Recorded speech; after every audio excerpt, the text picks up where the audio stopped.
George Washington and his hatchet. When George Washington was quite a little boy, his father gave him a hatchet.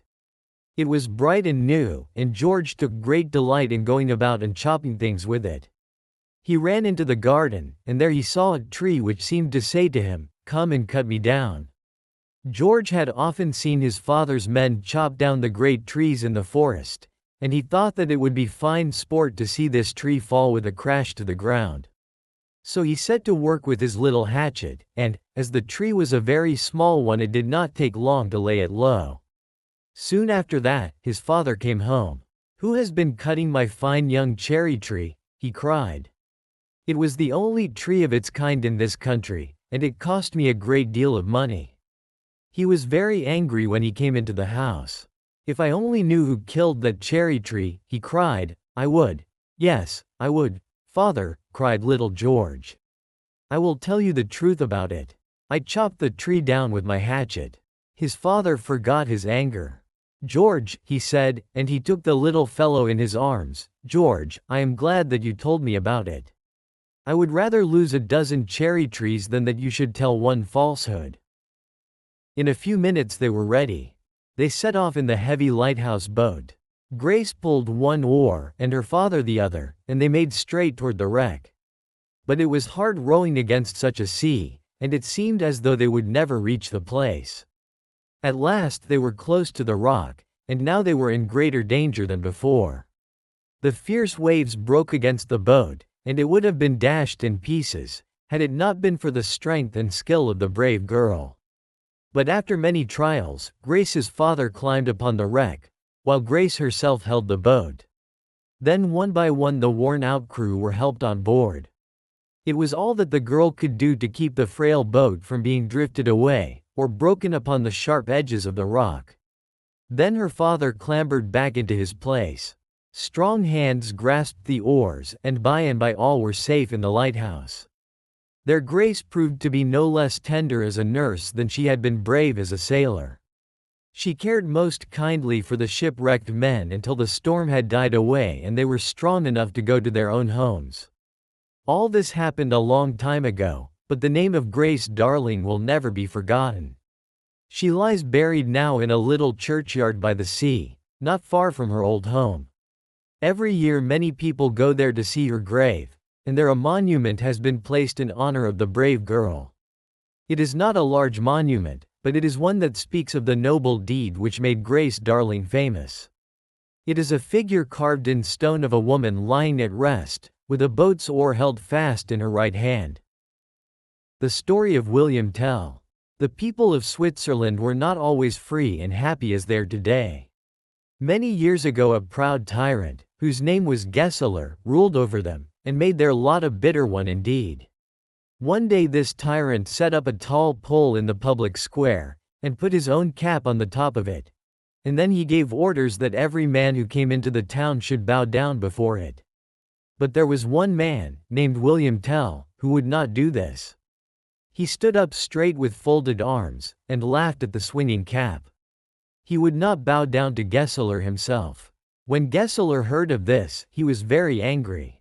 He was afraid that other men would disobey, and that soon the whole country would rebel against him. So he made up his mind to punish the bold man. William Tell's home was among the mountains, and he was a famous hunter. No one in all the land could shoot with bow and arrow so well as he. Gessler knew this, and so he thought of a cruel plan to make the hunter's own skill bring him to grief. He ordered that Tell's little boy should be made to stand up in the public square with an apple on his head, and then he bade Tell shoot the apple with one of his arrows. Tell begged the tyrant not to have him make this test of his skill. What if the boy should move? What if the bowman's hand should tremble? What if the arrow should not carry true? "Will you make me kill my boy?" he said. "Say no more," said Gessler. "You must hit the apple with your one arrow. If you fail, my soldiers shall kill the boy before your eyes." Then, without another word, Tell fitted the arrow to his bow. He took aim, and let it fly. The boy stood firm and still. He was not afraid, for he had all faith in his father's skill. The arrow whistled through the air. It struck the apple fairly in the center, and carried it away. The people who saw it shouted with joy. As Tell was turning away from the place, an arrow which he had hidden under his coat dropped to the ground. "Fellow," cried Gessler, "what mean you with this second arrow?" "Tyrant," was Tell's proud answer, "this arrow was for your heart if I had hurt my child." And there is an old story that, not long after this, Tell did shoot the tyrant with one of his arrows, and thus he set his country free. Arnold Winkelried. A great army was marching into Switzerland. If it should go much farther, there would be no driving it out again. The soldiers would burn the towns, they would rob the farmers of their grain and sheep, they would make slaves of the people. The men of Switzerland knew all this. They knew that they must fight for their homes and their lives. And so they came from the mountains and valleys to try what they could do to save their land. Some came with bows and arrows, some with scythes and pitchforks, and some with only sticks and clubs. But their foes kept in line as they marched along the road. Every soldier was fully armed. As they moved and kept close together, nothing could be seen of them but their spears and shields and shining armor. What could the poor country people do against such foes as these? "We must break their lines," cried their leader, "for we cannot harm them while they keep together." The bowmen shot their arrows, but they glanced off from the soldiers' shields. Others tried clubs and stones, but with no better luck. The lines were still unbroken. The soldiers moved steadily onward, their shields lapped over one another. Their 1,000 spears looked like so many long bristles in the sunlight. What cared they for sticks and stones and huntsmen's arrows? "If we cannot break their ranks," said the Swiss, "we have no chance for fight, and our country will be lost." Then a poor man, whose name was Arnold Winkelried, stepped out. "On the side of yonder mountain," said he, "I have a happy home. There my wife and children wait for my return. But they will not see me again, for this day I will give my life for my country. And do you, my friends, do your duty, and Switzerland shall be free." With these words he ran forward. "Follow me," he cried to his friends. "I will break the lines, and then let every man fight as bravely as he can." He had nothing in his hands, neither club nor stone nor other weapon. But he ran straight onward to the place where the spears were thickest. "Make way for liberty," he cried, as he dashed right into the lines. 100 spears were turned to catch him upon their points. The soldiers forgot to stay in their places. The lines were broken. Arnold's friends rushed bravely after him. They fought with whatever they had in hand. They snatched spears and shields from their foes. They had no thought of fear. They only thought of their homes and their dear native land. And they won at last. Such a battle no one ever knew before. But Switzerland was saved, and Arnold Winkelried did not die in vain. The Bell of Atri. Atri is the name of a little town in Italy. It is a very old town, and is built halfway up the side of a steep hill. A long time ago, the king of Atri bought a fine large bell, and had it hung up in a tower in the marketplace. A long rope that reached almost to the ground was fastened to the bell. The smallest child could ring the bell by pulling upon this rope. "It is the bell of justice," said the king. When at last everything was ready, the people of Atri had a great holiday. All the men and women and children came down to the marketplace to look at the bell of justice. It was a very pretty bell, and was polished until it looked almost as bright and yellow as the sun. "How we should like to hear it ring," they said. "How we should like to hear it ring," they said. Then the king came down the street. "Perhaps he will ring it," said the people, and everybody stood very still, and waited to see what he would do. But he did not ring the bell. He did not even take the rope in his hands. When he came to the foot of the tower, he stopped, and raised his hand. "My people," he said, "do you see this beautiful bell? It is your bell, but it must never be rung except in case of need. If any one of you is wronged at any time, he may come and ring the bell, and then the judges shall come together at once, and hear his case, and give him justice. Rich and poor, old and young, all alike may come, but no one must touch the rope unless he knows that he has been wronged." Many years passed by after this. Many times did the bell in the marketplace ring out to call the judges together. Many wrongs were righted, many ill-doers were punished. At last the hempen rope was almost worn out. The lower part of it was untwisted. Some of the strands were broken. It became so short that only a tall man could reach it. "This will never do," said the judges one day. "What if a child should be wronged? It could not ring the bell to let us know it." They gave orders that a new rope should be put upon the bell at once, a rope that should hang down to the ground, so that the smallest child could reach it. But there was not a rope to be found in all Atri. They would have to send across the mountains for one, and it would be many days before it could be brought. What if some great wrong should be done before it came? How could the judges know about it, if the injured one could not reach the old rope? "Let me fix it for you," said a man who stood by. He ran into his garden, which was not far away, and soon came back with a long grapevine in his hands. "This will do for a rope," he said, and he climbed up, and fastened it to the bell. The slender vine, with its leaves and tendrils still upon it, trailed to the ground. "Yes," said the judges, "it is a very good rope. Let it be as it is." Now, on the hillside above the village, there lived a man who had once been a brave knight. In his youth he had ridden through many lands, and he had fought in many a battle. His best friend through all that time had been his horse, a strong, noble steed that had borne him safe through many a danger. But the knight, when he grew older, cared no more to ride into battle. He cared no more to do brave deeds. He thought of nothing but gold. He became a miser. At last he sold all that he had, except his horse, and went to live in a little hut on the hillside.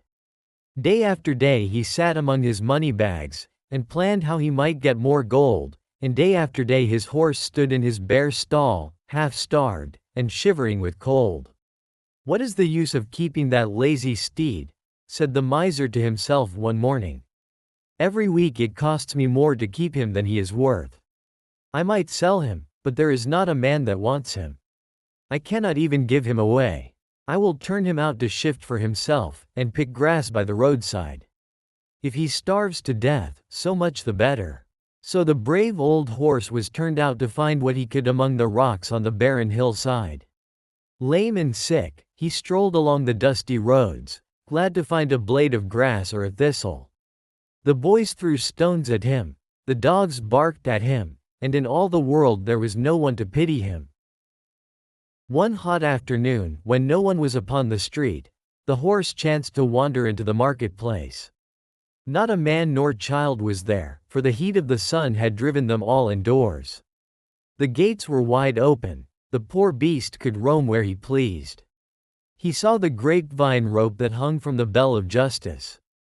The leaves and tendrils upon it were still fresh and green, for it had not been there long. What a fine dinner they would be for a starving horse! He stretched his thin neck, and took one of the tempting morsels in his mouth. It was hard to break it from the vine. He pulled at it, and the great bell above him began to ring. All the people in Atri heard it. It seemed to say, "Someone has done me wrong. Someone has done me wrong. Oh, come and judge my case. Oh, come and judge my case. For I've been wronged." The judges heard it. They put on their robes, and went out through the hot streets to the marketplace. They wondered who it could be who would ring the bell at such a time. When they passed through the gate, they saw the old horse nibbling at the vine. "Ha!" cried one, "it is the miser's steed. He has come to call for justice, for his master, as everybody knows, has treated him most shamefully. He pleads his cause as well as any dumb brute can," said another. "And he shall have justice," said the third. Meanwhile a crowd of men and women and children had come into the marketplace, eager to learn what cause the judges were about to try. When they saw the horse, all stood still in wonder. Then everyone was ready to tell how they had seen him wandering on the hills, unfed, uncared for, while his master sat at home counting his bags of gold. "Go bring the miser before us," said the judges. "Someone has done me wrong." And when he came, they bade him stand and hear their judgment. "This horse has served you well for many a year," they said. "He has saved you from many a peril. He has helped you gain your wealth. Therefore we order that 1/2 of all your gold shall be set aside to buy him shelter and food, a green pasture, where he may graze, and a warm stall to comfort him in his old age." The miser hung his head, and grieved to lose his gold. But the people shouted with joy, and the horse was led away to his new stall and a dinner such as he had not had in many a day. How Napoleon crossed the Alps. About 100 years ago there lived a great general whose name was Napoleon Bonaparte.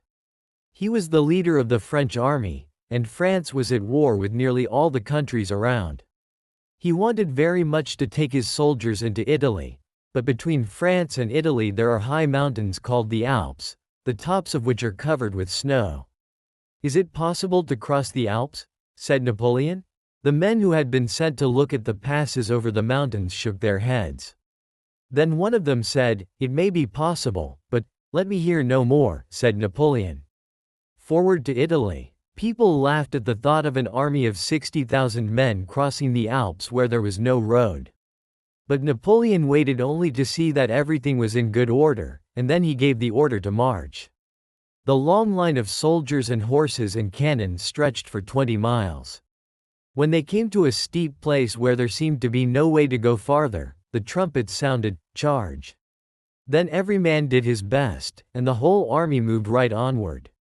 Soon they were safe over the Alps. In 4 days they were marching on the plains of Italy. "The man who has made up his mind to win," said Napoleon, "will never say, 'impossible.'" Quote, the story of Cincinnatus. There was a man named Cincinnatus who lived on a little farm not far from the city of Rome.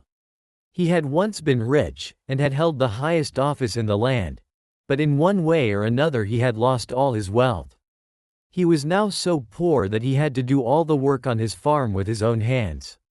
But in those days it was thought to be a noble thing to till the soil. Cincinnatus was so wise and just that everybody trusted him, and asked his advice, and when anyone was in trouble, and did not know what to do, his neighbors would say, "Go and tell Cincinnatus. He will help you." Now there lived among the mountains, not far away, a tribe of fierce, half-wild men, who were at war with the Roman people. They persuaded another tribe of bold warriors to help them, and then marched toward the city, plundering and robbing as they came. They boasted that they would tear down the walls of Rome, and burn the houses, and kill all the men, and make slaves of the women and children. At first the Romans, who were very proud and brave, did not think there was much danger. Every man in Rome was a soldier, and the army which went out to fight the robbers was the finest in the world. No one stayed at home with the women and children and boys but the white-haired fathers, as they were called, who made the laws for the city, and a small company of men who guarded the walls. Everybody thought that it would be an easy thing to drive the men of the mountains back to the place where they belonged. But one morning 5 horsemen came riding down the road from the mountains. They rode with great speed, and both men and horses were covered with dust and blood. The watchman at the gate knew them, and shouted to them as they galloped in. Why did they ride thus? And what had happened to the Roman army? They did not answer him, but rode into the city and along the quiet streets, and everybody ran after them, eager to find out what was the matter. Rome was not a large city at that time, and soon they reached the marketplace where the white-haired fathers were sitting. Then they leapt from their horses, and told their story. Only yesterday, they said, our army was marching through a narrow valley between 2 steep mountains. All at once 1,000 savage men sprang out from among the rocks before us and above us. They had blocked up the way, and the pass was so narrow that we could not fight. We tried to come back, but they had blocked up the way on this side of us too. The fierce men of the mountains were before us and behind us, and they were throwing rocks down upon us from above. We had been caught in a trap. Then 10 of us set spurs to our horses, and 5 of us forced our way through, but the other 5 fell before the spears of the mountain men. And now, O Roman fathers, send help to our army at once, or every man will be slain, and our city will be taken. What shall we do? Said the white-haired fathers. Whom can we send but the guards and the boys? And who is wise enough to lead them, and thus save Rome? What shall we do? said the white-haired fathers. "Whom can we send but the guards and the boys? And who is wise enough to lead them, and thus save Rome?" All shook their heads and were very grave, for it seemed as if there was no hope. Then one said, "Send for Cincinnatus. He will help us." Cincinnatus was in the field plowing when the men who had been sent to him came in great haste. He stopped and greeted them kindly, and waited for them to speak. "Put on your cloak, Cincinnatus," they said, "and hear the words of the Roman people." Then Cincinnatus wondered what they could mean. "Is all well with Rome?" he asked, and he called to his wife to bring him his cloak. She brought the cloak, and Cincinnatus wiped the dust from his hands and arms, and threw it over his shoulders. Then the men told their errand. They told him how the army with all the noblest men of Rome had been entrapped in the mountain pass. They told him about the great danger the city was in. Then they said, "The people of Rome make you their ruler and the ruler of their city, to do with everything as you choose, and the fathers bid you come at once and go out against our enemies, the fierce men of the mountains." So Cincinnatus left his plow standing where it was, and hurried to the city. When he passed through the streets, and gave orders as to what should be done, some of the people were afraid, for they knew that he had all power in Rome to do what he pleased. But he armed the guards and the boys, and went out at their head to fight the fierce mountain men, and free the Roman army from the trap into which it had fallen.